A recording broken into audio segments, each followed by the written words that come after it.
Right, question 8. We have a student carrying out an experiment, study the rate of reaction between a carbonate and nitric acid.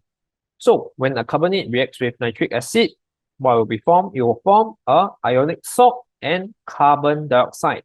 And one more thing, which is water. All right, the rate of reaction can be measured by the amount of gas collected, right?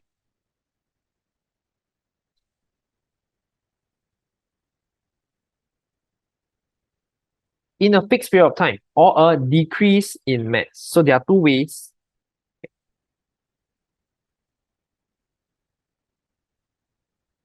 Okay, so let's look at the different setups, right? So to see if they meet this either of these two criteria. So setup 1 collects gas produced in a set period of time, which is measured by the stopwatch. So yes, 1 is okay. 2.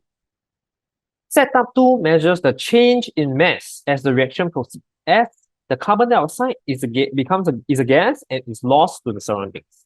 So as the reaction produces, the mass actually decreases, right? So we can find out what is the rate by how much the mass changes.